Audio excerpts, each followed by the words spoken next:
Ну привет всем хорошим людям, добро пожаловать на канал Custom Truck. Сегодня продолжается интереснейшая история с нашим ЗИЛ, эксклюзивнейшим. Как выяснилось, что он был утоплен по самую крышу, видимо, поэтому при первых наших попытках его реанимировать в Пскове мы потерпели фиаско. Почему так происходит на нашем канале, я не знаю, но всегда нам приходится преодолевать максимальные трудности по реанимации техники. Всем достались рабочие ЗИЛы, а нам как обычно. Но приключения мы любим, и благодаря в том числе вашей поддержке мы сможем все это преодолеть. Если у вас, кстати, есть желание поддержать нас, то переходите по ссылке в описании, поддерживайте нас на Бусти. По подписке вы будете получать оперативную информацию о том, что у нас происходит в гараже каждые 2-3 дня примерно. Вначале я хочу вам рассказать про модификации нашего ЗИЛа в двух словах, а также информацию по истории утопления его, которая во всяком случае нам доступна. Вам приятного просмотра, присаживайтесь поудобнее, заваривайте чаек, внимательно слушайте, чтобы потом не задавать странные и интересные вопросы, на которые потом еще и жалуетесь, что я не отвечаю. Базовая модель нашего ЗИЛа называлась 4972. Цифры мы углубляться не будем, дабы вас не запутать. Существовали следующие модификации данного ЗИЛа. Первое — это кунг, такой как у Спастрака. Второе — это бортовой манипулятор за кабиной, как у нас. Третье — это бортовой с двухбалочным краном. И четвертое — с дубль-кабиной с манипулятором. Нам достался 497202 с кабиной обычной и манипулятором за кабиной. Жил наш ЗИЛ в Хибинах на базе МЧС. Еще наш ЗИЛ участвовал, сопровождал старейшая в России Arctic Trophy как машина технической поддержки. Поэтому, сами понимаете, в условиях суровых даже подготовленные для трофи-рейдов машины ломаются. На трассе среди джипов вы, кстати, вот можете заметить тоже наш ЗИЛ. Это и сыграло с ним злую шутку. Машине, вызванной для технической помощи, самой потребовалась помощь.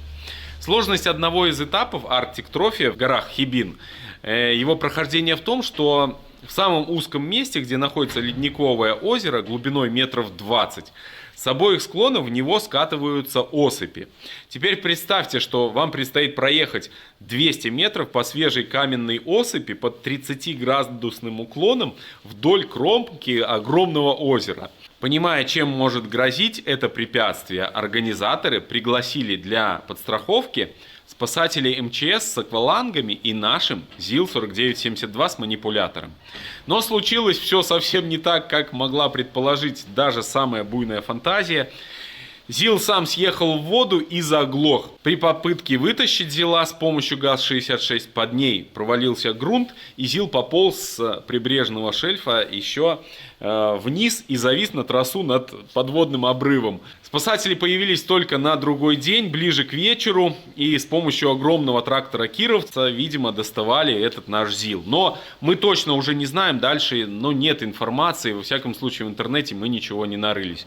И ни один из участников, к сожалению, со мной не связался, поэтому вот у нас информация вся, что есть, это только информация с интернета. Дальнейшая же история ЗИЛа, неизвестна, по крайней мере для меня лично. В 2004 году была остановлена регистрация, вероятнее всего, что именно с этого момента он и стоял как памятник высоко в горах и радовал туристов, после чего в 2004 году в рамках реализации ненужной техники МЧС он был реализован и был предложен нам. Решение о покупке я принял просто моментально, буквально за 5 минут. Также быстро его и доставили до Пскова. Очень дорого, но быстро.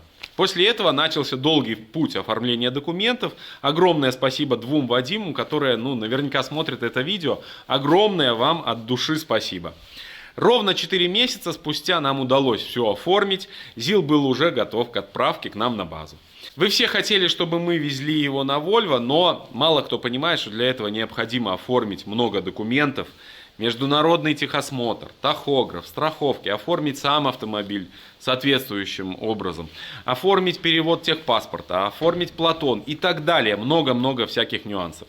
Самым простым вариантом это была помощь Вадима, который, собственно, нам ЗИЛ наш и привез. Наконец-то настал тот долгожданный день, когда ЗИЛ уже подъезжал к нашему городу. Я, конечно же, не удержался, поехал к нему навстречу. для того, чтобы, во-первых, провести Вадима через город, но, признаюсь честно, просто, не терпелось. Хотелось уже побыстрее увидеть наш ЗИЛ. Ну вот мы выехали встречать наш ЗИЛок. Жду не дождусь этого момента. Единственное, уже темновато. Подзадержался Вадим на границе, к сожалению. Там очередь была, как обычно, это нормальная тема. Вот, но, в принципе, едем чуть-чуть навстречу ему, чтобы и вам немножко отснять. Ну и, конечно же, скорее, чтобы уже увидеться. Ну и его проведем заодно, чтобы он ехал со спокойной душой, как говорится. Потому что трал у него длинный, и, соответственно, ему будет лучше, если мы его проведем и по городу здесь, и на базу подвезем. Мы уже подъезжаем к месту встречи. Не могу не налюбоваться таким красивым закатом. Поля, начинает травка уже всходить. Там кто-то наводит порядок. Но мы вот едем встречать ЗИЛка. Мы его будем ждать вон на той парковочке. Он уже скоро-скоро будет. Я думаю, еще минут 15-20, и он будет. Ожидаем Вадима с нашим ЗИЛком, а в голове уже мысли, как я его буду ремонтировать, обслуживать. И, кстати, друзья, если вам также нужно пройти ТО и при этом найти лучшую стоимость и сэкономить при прохождении технического обслуживания, заходите на сайт autospot.ru. Абсолютно неважно, какой у вас автомобиль, старенький японец или новенький китаец, на все авто есть цены. На этом бесплатном сайте вам лишь нужно выбрать свой автомобиль и какое техническое обслуживание планируется. Далее появляется карта с ценами и расположением сервисов. Изучив цены, я был сильно удивлен, что разница может составлять даже 10 тысяч рублей на одни и те же работы, а это, как вы понимаете, немало. Причем тут все предложения от официальных дилеров и проверенных сервисов, поэтому с гарантией у вас будет полный порядок. Выбираем подходящий для вас вариант и записываемся в 2 клика, чтобы зафиксировать за собой скидку. Ссылку на Автоспот я оставил в описании, а для того, чтобы скидки всегда были под рукой, можно скачать и мобильное приложение Автоспот, которое полностью повторяет функционал сайта. Так что переходите по моей ссылке в описании и пользуйтесь. Ну а мы ждем нашего Вадима с ЗИЛком. Скорее, вот-вот он уже будет. Все, друзья, я уже его вижу. Эмоции меня переполняют. Мы так долго ждали эту машину. Я честно вам скажу, мы прошли через очень серьезные препятствия. Нам встречались и хорошие люди на пути, и плохие. Но хороших встречалось гораздо больше. И поэтому мы победили. Я всегда говорил, что добра всегда в мире больше, и поэтому зло всегда проигрывает. Вон он, наш красавец, идет. Ой, Вадиму огромное спасибо. Он просто нас спасает. Как он доехал, блин. Класс. Надеюсь, вам под солнце там видно. Ну, красава. Какой у него трал крутой. Наконец-то, бляха-муха. Это просто, я не знаю. Наконец-то это свершилось. Страшненький наш ЗИЛок. Смотрите, оцените машину у Вадима. Вадим, привет! Ну как ты? Отлично. Как доехал? Все хорошо? Слушай, на такой машине, блин, конечно. Тачка, ну тебе досмотрена, она вообще просто в идеале. Вот, я в шоке. Ну что, солнце заходит за горизонт. Сильно нам надо не разглагольствовать, надо топить, чтобы нам заехать на базу хорошо.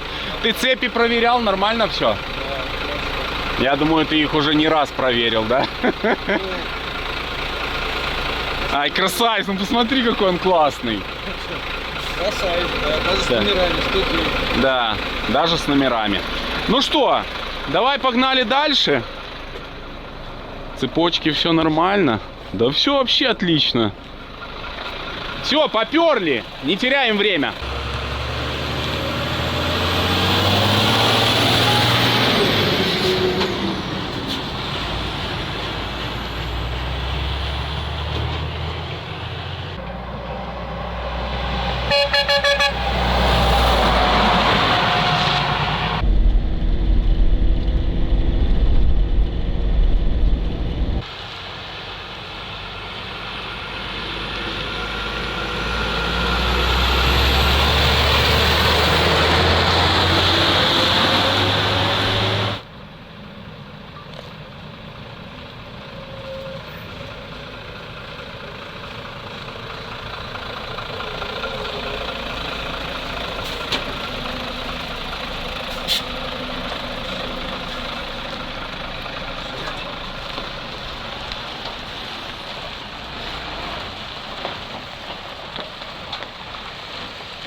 Ну вот, все, прибыл наш зилок.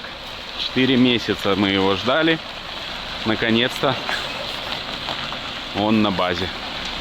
Сейчас нам предстоит нелегкая задача его загнать туда задом, к нам в гараж.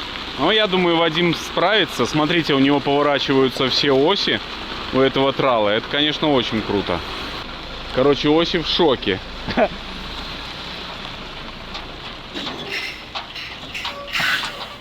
Как он, интересно, понимает, в какую сторону ему поворачиваться, блин.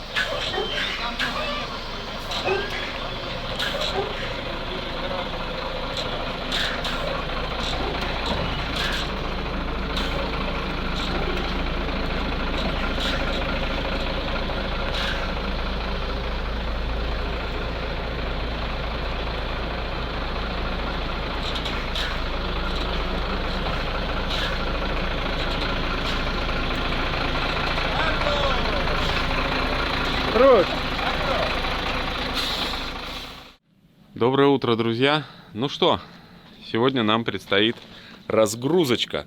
Ночь я всю не спал, уже поприехали и Дима.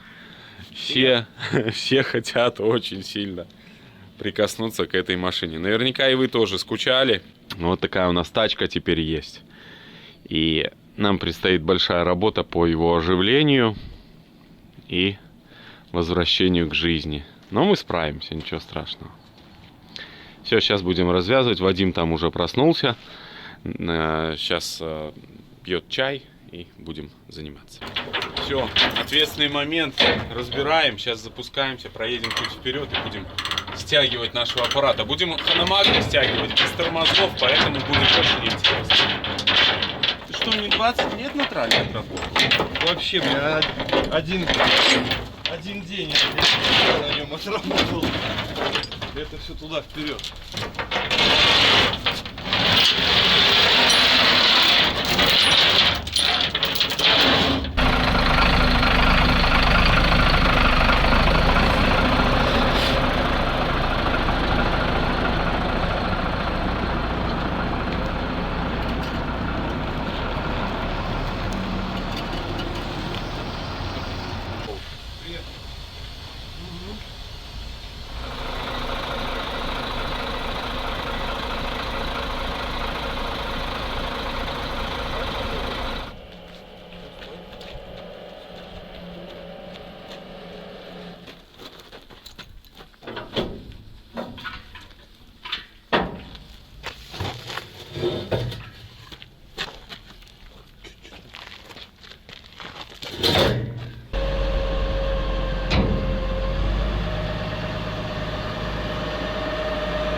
Все, сейчас будет экшен. Главное, чтобы жесткая сцепка наша не упала. Что-то я немножко очкую.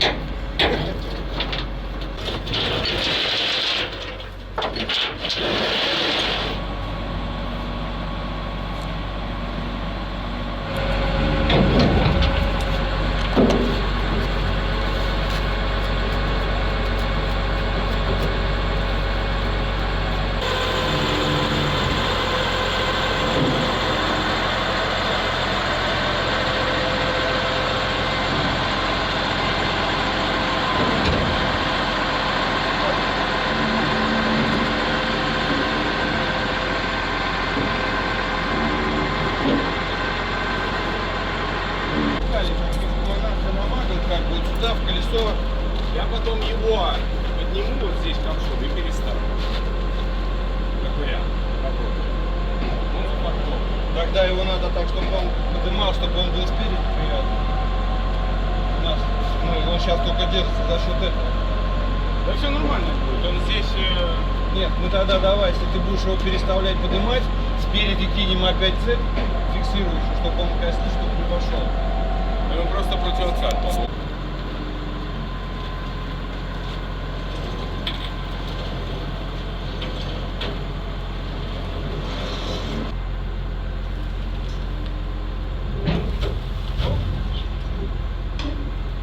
К сожалению, у нас начал ЗИЛ идти криво. Изначально краном его на трал поставили чуть-чуть в бок, поэтому мы сейчас погрузчиком поднимаем и сдвигаем заднюю часть его правее, чтобы он ровно пошел по тралу. Это важно, иначе можно потерять.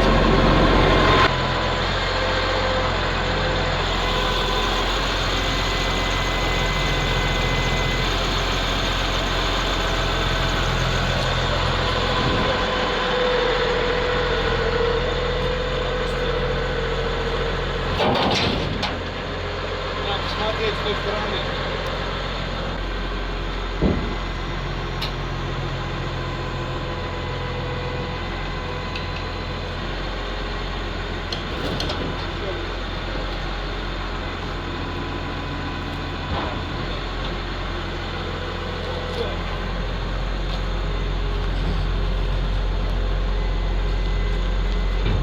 Вперед чуть-чуть подъедь и опусти. Вот, опусти. Еще опусти.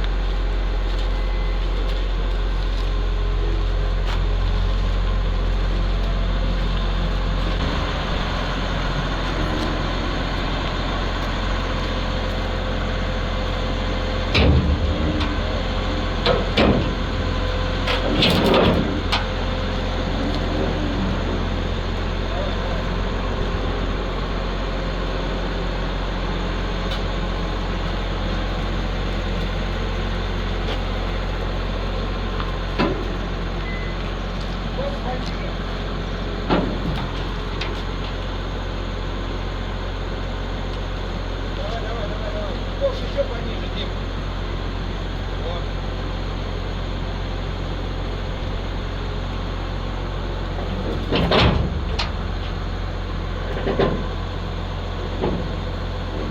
Ковш пониже.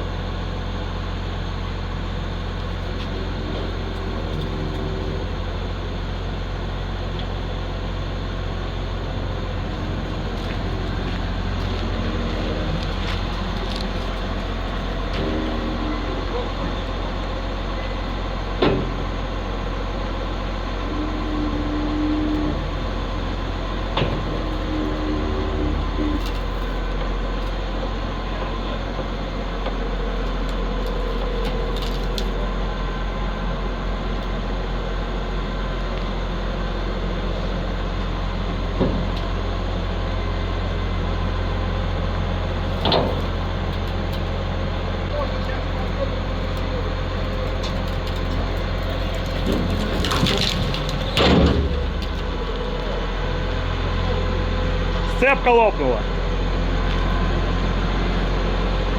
Надо его зафиксировать как. Надо зафиксировать. Его надо зафиксировать, и теперь видишь, Ковшом переставить. да, он переставит. Хорошая Давай мы была опять его сцепка. цепью привяжем. Да. Что-то пошло не так, но при таких условиях разгрузки всегда бывает.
Хьюстон, у нас проблемы. И сейчас мы попытаемся их решить таким вот способом. Дим, мне кажется, надо, чтобы он наоборот у тебя ушел кверху. Не, мне надо, чтобы он вот здесь остался, чтобы, если что, я сюда долбил ковшом, а не в кузов. Ты его сейчас так, когда надо было выше его поднимать. Мы сейчас так и сделаем, его поднимем выше. Ну, что-нибудь сейчас придумаем. Типа вот так вот. А? Мало, да? Нет. Надо вытянуть там, наверное.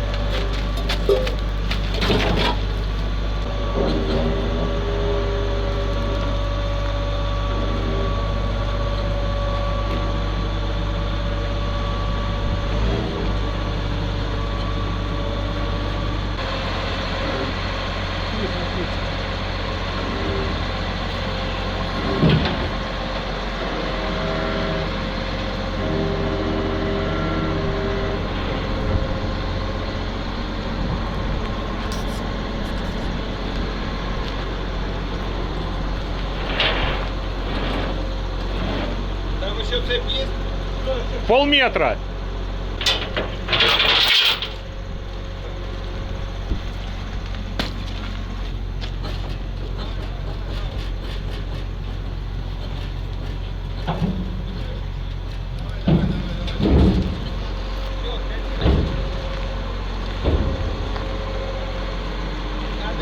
Вадим, ты там освободи место, чтобы положить эти.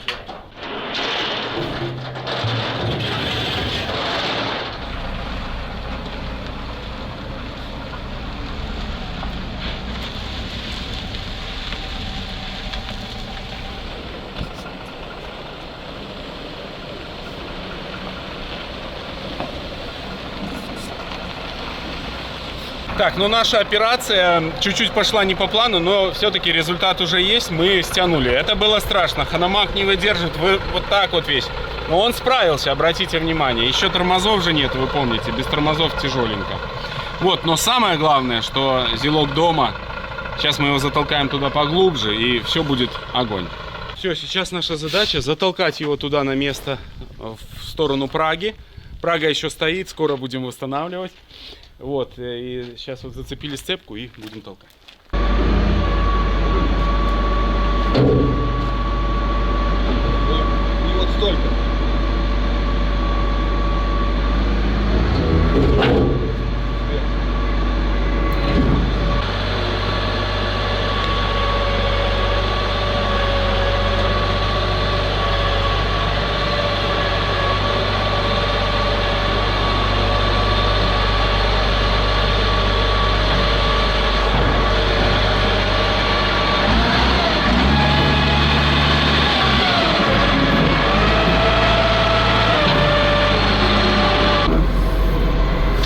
Так, друзья, Ханамак, в принципе, справляется с этим зилком. Ну, посмотрите, он вообще без вопросов.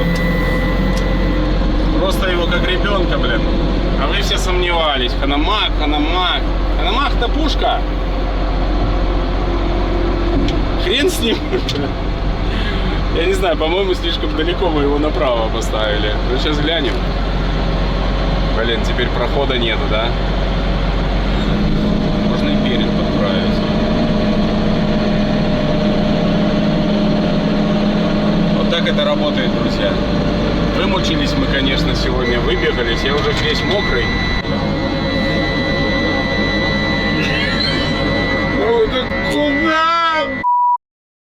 В Телеграме много зрителей спрашивали, приехал ли снег в кузове. Так вот, в кузове снег не доехал.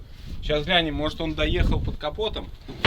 Вообще, была мысль, что мотор начал проворачиваться, поскольку тогда Вадим в Пскове наливал там солярки в него, но я что-то сомневаюсь, если честно. О! Ну красавец, блин, такой красивый мотор, как его запоганили. Мотор состояние внешне он смотрится достойно. Вот, кастрюля это псковская приехала. Это Вадим назад заберет. Нет, это подарит Зилу кастрюлю. Ну что, друзья, товарищи, нам предстоит большая работа по разборке этого мотора. Надо посмотреть, что с ним. Вот, из чего здесь начинать, я пока, если честно, не знаю. Сколько там масла у нас? Уровень. Уровень? Полный Мне написанный кажется, масло. 3. Нет. Нет, полный. Ладно, ну, двигатель в целом, вот он смотрится, ну, на наших 30 тысяч пробега. У него реально 30 тысяч пробега показывает спидометр. Мне кажется, ну, возможно, это его оригинальный пробег. Вот, так что единственное, что было открыто вот это верхний воздухозаборник, и вода, к сожалению, попадала прямо вот во всасывающий коллектор. Сейчас пройдем, глянем. Мы смогли там открыть ящик один тоже, посмотрим его. И там, может, что-то есть интересное. А где номер двигателя, Вадим? С этой стороны и помнишь? спереди. Помню. Номер двигателя, вот у него полка. Вот. Наверное, нам не надо его. Вот она полка. Вот, видишь? Вот. Ага, вот здесь номер Да, двигателя. Да? и он идеально видно. Его. Все, На отлично. полке читается хорошо. Предлагаю посмотреть, что в ящиках нам приехало, потому что я видел, что там паук. Тогда, когда мы смотрели, там было все в снегу, и мы ничего не нашли. Мы надеялись, что снег растает и кардан появится. У нас не хватает кардана, напомню вам, с водительской стороны. Но кардана не нашли. Может, еще что-то найдем интересное. А это что? А, это либо колеса накачивали, либо это быстрый запуск. Зимний вариант. Опа. Ключ. Вот так вот сгнил ключ. Я первый раз вижу советский ключ в таком состоянии. Оставим на память.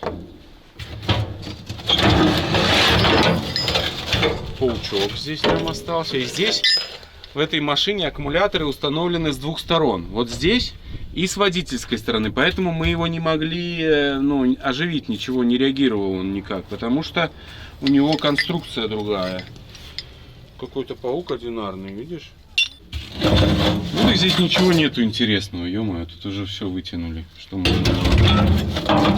Какой-то провод.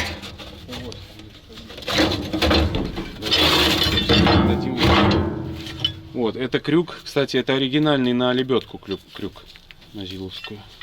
Мега напиток, царская смородина, нельзя такое рекламировать.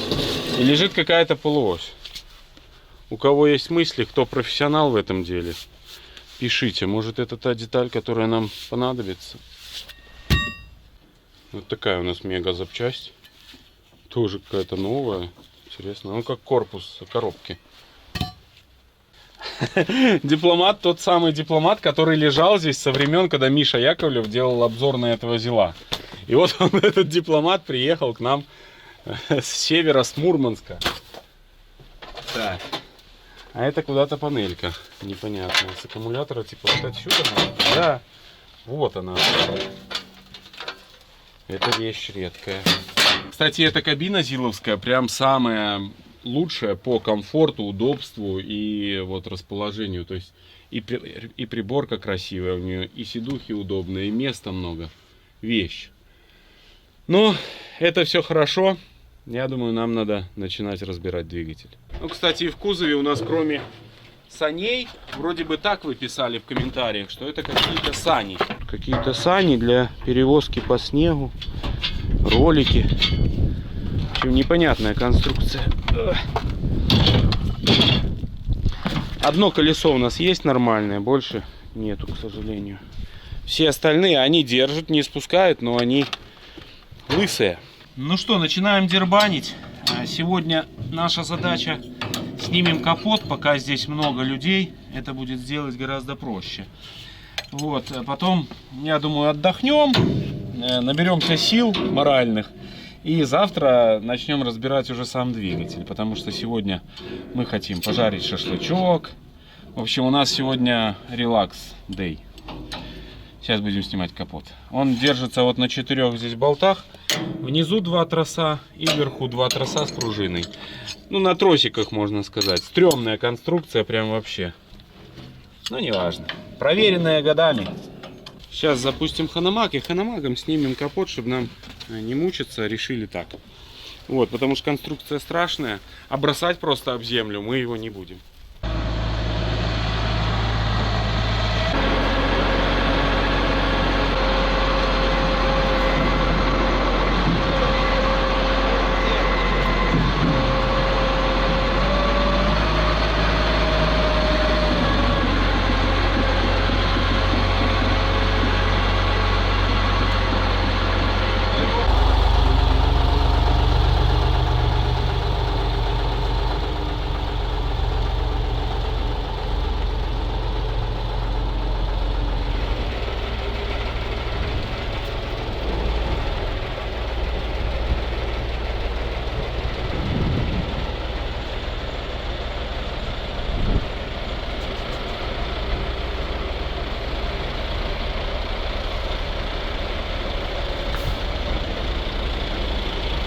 нас движуха продолжается. Юра вернулся вот с рейса. 2 недели ездил. У него, кстати, взорвалось колесо. Ветер, наверное, не дает нам снимать. МАЗа перегнали ближе туда, чтобы снимать мотор нашим мазуриком. Так что движемся. Сейчас жарим шашлычок. И нужно нам помыть мотор, прежде чем его разбирать. Вот такая задача. Я только вернулся с рейса. Без приключений. Почувствовал запах шашлыка. Нет, я знал, что в 2 часа нужно приезжать, все будет готово. Поэтому... А сейчас вот 59. А так все хорошо у нас. Что с колесом? Немножко взорвалось. Но, кстати, повезло. Я когда ехал, не слышал звука. У меня в Богдане так было. Оно было внизу, именно на земле, и рвануло, потому что ничего не повредило. Обычно все подкрылки, все улетает. Ничего не повредило, оно как раз было этой плоскостью на земле. И внизу взорвалось. Все поменял за час. Все наши гости разъехались. Отдельное огромное спасибо 2 Вадимам. Вадиму, который, во-первых, помогал нам с оформлением в Обскове, а второму Вадиму, который тоже помогал с оформлением, который привез нам наш ЗИЛ. Всем огромное спасибо. Диме, Андрею, который тоже приезжал нам помогать. Всем огромное от души спасибо. Как я уже говорил, что будьте добрее, добро всегда побеждает над злом, потому что добра больше. А самое главное, что добро в каждом из нас. Сейчас я хочу немножко отмыть мотор, потому что завтра у нас выходной. Как раз за выходной он высохнет и будет готов к разборке. А еще послезавтра к нам приезжает Леша. Он уже дембель, поэтому он спешит к нам скорее в гости, потому что ему тоже не терпится уже помочь что-то, окунуться, знаете, ну, вы меня понимаете. Так что сейчас моем и быстренько домой, потому что уже вот-вот стемнеет.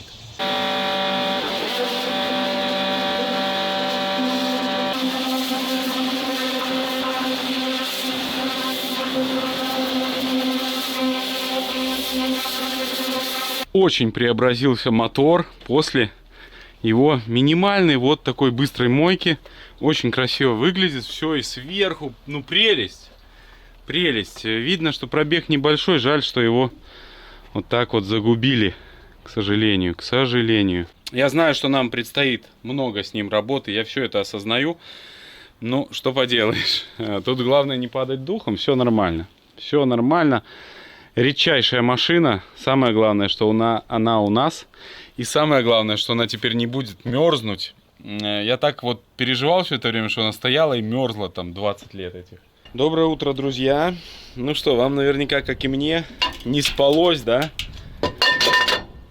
Хотелось уже скорее разобрать, посмотреть, что же здесь за косяк. В чем причина. Ну и хотелось бы как можно быстрее оживить наш аппарат. Я думаю, мы начнем с того, что раскрутим впускной коллектор. Вот он разбирается, болты, болты, болты. Снимем вот эту всю навеску здесь по возможности и заглянем туда вовнутрь в цилиндры. Может быть, у нас получится что-то глянуть. Вот, я думаю, такая у нас первоначальная задача. Не теряем время, начинаем потихоньку крутить.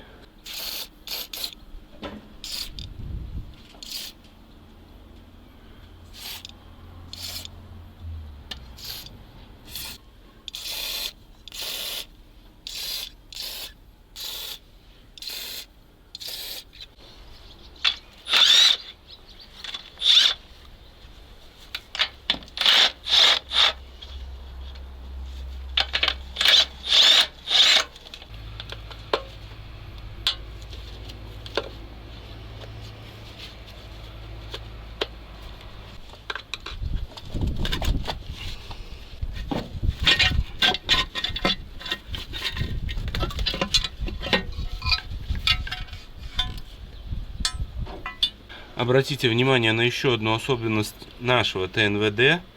Он не рядный, а V-образный. Это тоже достаточно редко встречается, но у нас вот такой вариант. Чем это плохо или хорошо, я пока не знаю, но время покажет. Он очень похож на КамАЗовский, но говорят, здесь как-то по-другому кулачки расположены. Здесь видите, как сделано защитные сетки, чтобы ничего не падало в цилиндры.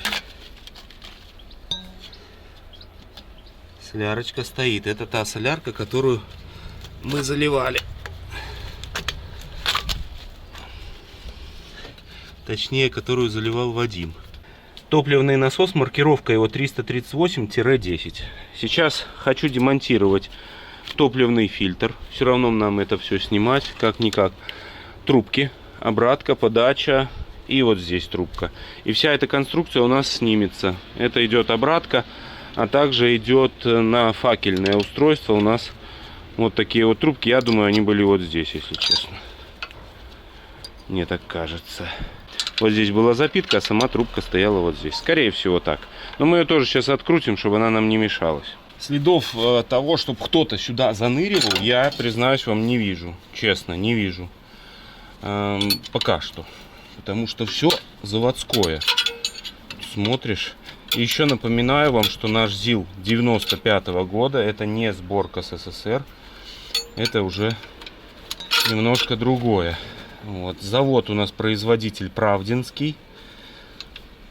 Вот, он считается менее качественный по качеству сборки. Это означает, что ЗИЛы, которые собирались не на Правдинском заводе, они по качеству своему лучше.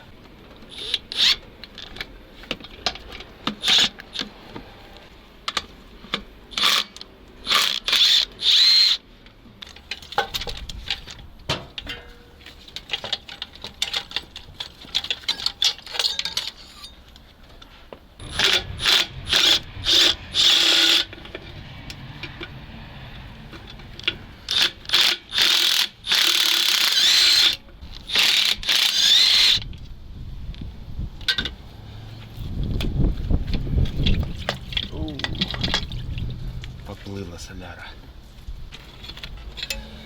Ну вот они следы, видите? Это не хорошие следы. Это хорошие следы.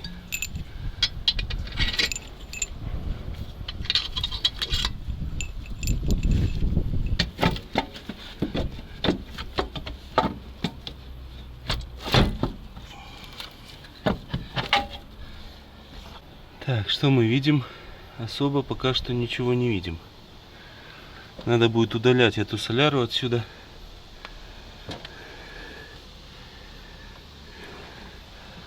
Вот в этом цилиндре два ржавые болта. Посмотрим дальше. Наверняка у вас возникнет вопрос, что это такое. Это индикатор засоренности воздушного фильтра. Шторка сдвигается, как только вакуум превышает норму всасывания.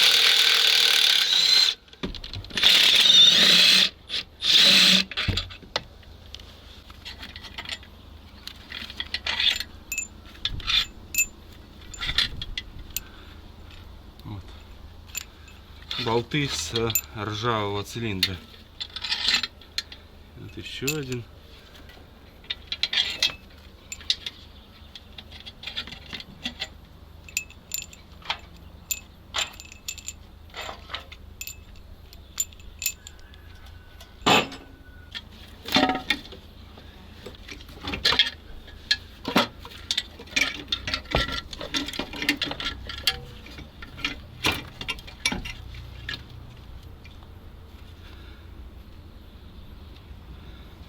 Здесь по внутренней части я следов ржавчины не вижу. Это очень странно. Пока что это очень странно. Обычно, когда ржавые цилиндры внутри и всасывающий коллектор ржавый. Ну, посмотрим.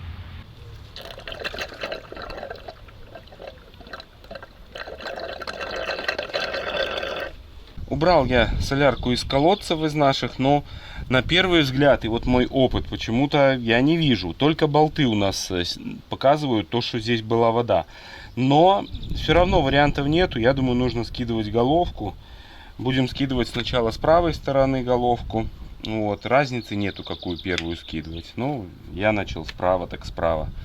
Вот, сейчас моя задача, вот отсоединил проводку, которая идет. У нас здесь два генератора и два гидроусилителя насоса.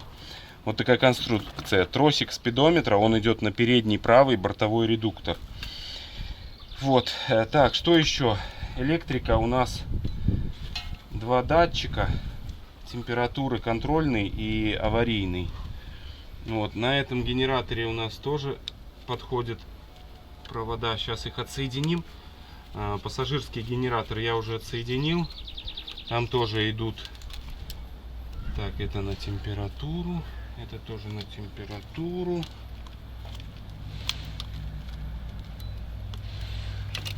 Вот проводка, которая шла на правый генератор. Это минусовой, это на щетке, это плюсовой провод. Сейчас посмотрим. Они, кстати, идут раздельно. Непонятно почему. Но раздельно. И не прикручены толком. Скорее всего, что у нас заменен генератор. Я вижу, что здесь вот что-то крутили они. Непонятно. О, это мелочевка уже. С большего машина вся комплектная, и машина не крутилась. Я вот вижу, что везде и шайбочки стоят, и все как надо. Моя задача открутить вот эту трубку. Она идет на всасывающий коллектор. А, это антифризный канал, да, антифризный канал. Вот.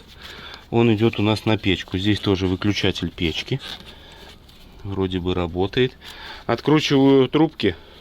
Их снимаю тоже. И будем откручивать клапанку и будем откручивать головку. Еще вот эту трубку тоже антифризную нужно отсоединить. И тоже, видите, шланги все порепавшие. Вот, надо где-то найти хорошие, качественные шланги, потому что дешман ставить я не хочу. Они вот спустя год уже на зелотахе всем шлангам каюк.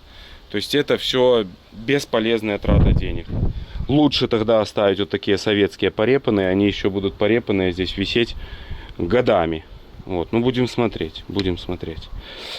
Откручиваем трубки. Последняя трубка. Так, теперь шланг на охлаждение компрессора и трубка на давление масла компрессора. Интересная очень ржавчина на всех болтах. Вот ржавчина есть, но все болты крутятся. На удивление, и крутится легко. Что бы это означало? Это ржавчина не от соли, типа? Да? Возможно, именно это и означает. Вот так обычно руки сбиваются.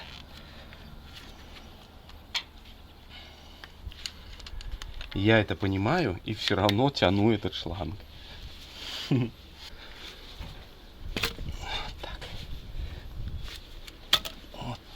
Эту всю я мелочевку скинул, но, как выяснилось, еще нужно снимать и корпус термостата, потому что идут два паука на правую и на левую сторону. Ого.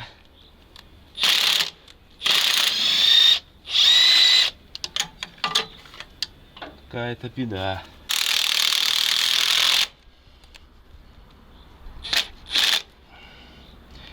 Чуть не отломал себе пальцы, прикиньте. Я бы не отломал, но жмануло их конкретно. Перчатку накрутил. Гайковерт Макита, бляха-муха.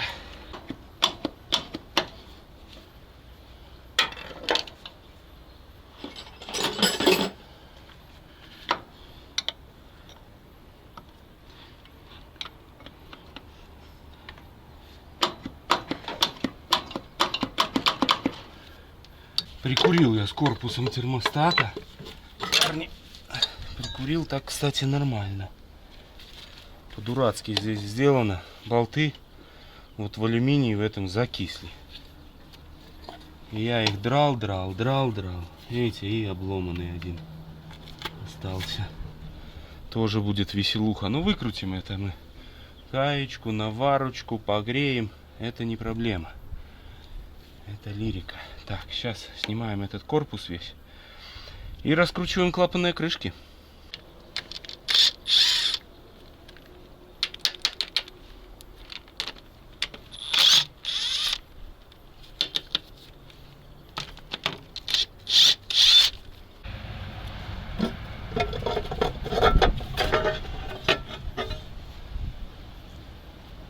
Здесь все красиво. Снял клапанную крышку. Вот здесь стоит вода. Зазоров в клапанах нету вообще. Странно. Вот здесь есть. Странно, странно. Хотя, может, это они так заклинишь? А, это они так подкисли, прикиньте. Ну, что я хочу сказать. Здесь однозначно нужно снимать это все. Сейчас скинем распредвал, штанги. И будем скидывать голову.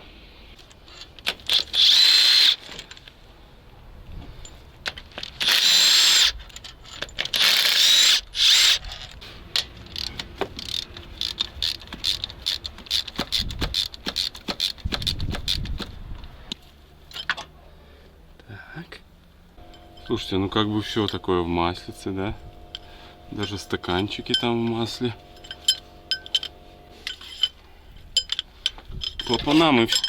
Клапана все равно будем регулировать, поэтому нам штанги разницы нету. Главное проверить, чтобы они были ровные. Откручиваем коллектор выпускной, да.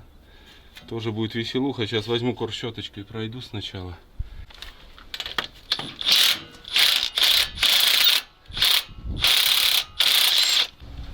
Ну что тут? Ну, снимать сейчас головку. Потом будет понятно. Откручиваем нижнюю часть коллектора. Юра там помогает. Юр, покажи, где ты там. Вот он. Привет. Видите, чистый весь. Здесь, как выяснилось, есть лючок. Представляете, вот такой лючок сделали инженеры. И здесь удобный доступ к фильтрам и к коллектору. Ну, как удобный? Ну, такой нормальный. Вот у нас бортовой редуктор, да? Вы же помните, здесь бортовая схема. Вот он.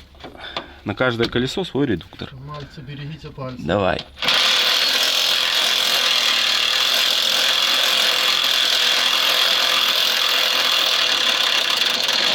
Ура! Нет? Да. Шайбы могут сейчас упасть. Дай-ка я выйду. Вылазь, а то тебя убьет шайбами. Коллектор отсоединили, откручиваем головку.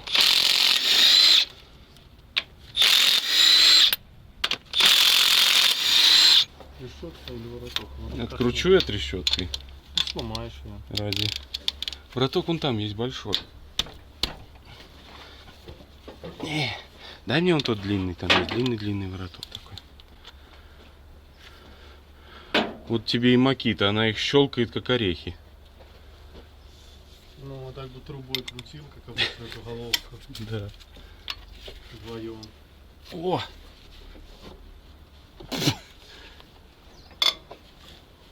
Тебе и Макита. Упрощает работу, это просто космически.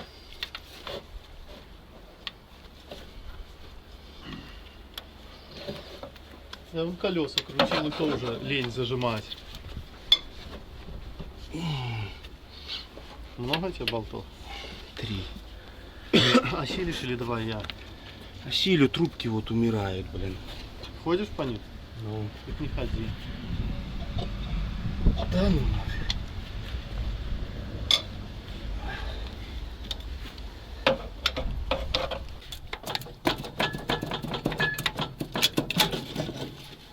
Держи ее.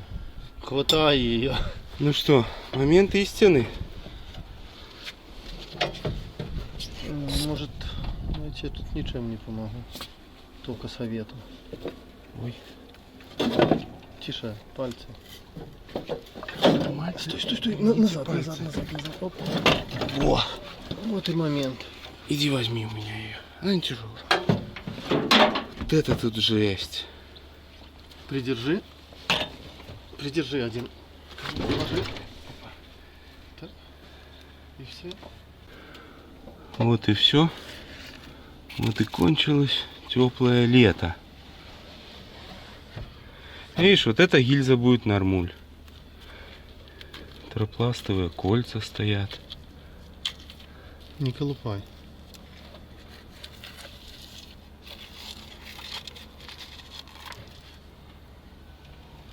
А это компрессия в одном цилиндре осталась, да? Которую Вадим наливал, 20-ку. Так, ну что, парни, тут, конечно, трешак. Так. Что я думаю? Надо Вынимать посмотреть. мотор. Не, зачистить, посмотреть, что они скажут. Что они скажут. Хз. Надо снимать вторую головку. Там будет не лучше. Разбираем вторую сторону. Сейчас тоже все станет понятно. Скинули трубки топливные. Насос гидроусилителя в сторонку отвели. И снимаем клапанную крышку. Все, здесь все идеально. Здесь даже Да, там тоже было так. толкатели звонили. Джорджавели. Здесь он мимо вообще. Видишь, зазор какой космический. Ладно, скидываем распредвал. Давай, не теряем время.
Юра уехал. Я один. Ау! Я поехал. Я думал, ты уже уехал. Набор ключей лежит в гараже. Тебе нужен этот такой большой ключ. Мне надо колеса зажать ключ. Ты слышишь меня? Ну, Набор лежит в гараже. все, хорошо. Что ты снял? С этой стороны, кстати, все хорошо. Только штук застрял. Капец, блин. И что, целые эти? Все огонь. С этой стороны. Вода не поступала. Очень странно. Ну, а с этой стороны, народ, здесь все четко. Здесь все четко. Выработка прям вообще нету, можно сказать. Ну, немного нагар просто чувствуется, но это вообще ни о чем. То есть здесь фактически воды не было в этой стороне. Вот зараза, блин. Ну, а с этой стороны у нас, видите, печаль. Печаль, по сути, в одном вот в этом цилиндре только. Вот он. Ну, и тут тоже есть немного, но незначительно. Вот здесь вся печальность ситуации. Вот, поэтому, что следующее нам нужно сделать? Наверное, будет снимать поддон. Но его снять возможности пока что я не вижу из-за вот этой тяги рулевой. Потому что она идет поперек поддона там. Этим я буду заниматься уже завтра. Сейчас вот-вот уже должен приехать Леша, по идее. Вот. Ну и, конечно, уже в следующей серии. К вам огромная просьба, если вдруг у вас где-то есть какие-то гильзы, может быть, у вас есть, ну, еще какие-то запчасти к такой технике, вы обязательно с нами свяжитесь. Есть под видео в описании ссылка на телеграм-канал, на ВК. Переходите, и если вдруг что-то у вас есть возможность помочь, то обязательно, конечно же, напишите мне, свяжитесь, будем что-то думать и решать. Ну, вот такое, ну, в принципе, это можно было все предположить. Это было понятно, что будет печалька. Вот, поэтому с этой мыслью со всей нужно обязательно переспать. Вот, и потом будем принимать решения. Вы обязательно тоже пишите ваши советы, как тут быть. Я знаю, вы много чего насоветуете, но нужно реально смотреть на вещи. Вот, поэтому посмотрим. Хочется очень восстановить его в оригинал, чтобы здесь стоял этот оригинальный двигатель, чтобы эта машина была и оставалась вот такой же оригинальной, как она выходила изначально с завода.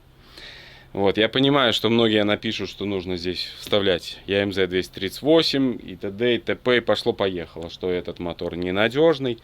Не спорю, этот мотор не очень, но он таким вышел с завода, наверное, нужно его оставлять в стоковом виде. Машин этих очень мало, поэтому, наверное, будем оставлять ее, конечно же, в стоке. Вам я хочу пожелать, чтобы на вашем жизненном пути встречались только хорошие люди. Всех благ и всего самого наилучшего. Всем пока. Не забывайте подписываться. Впереди нас ждет очень-очень интересная движуха.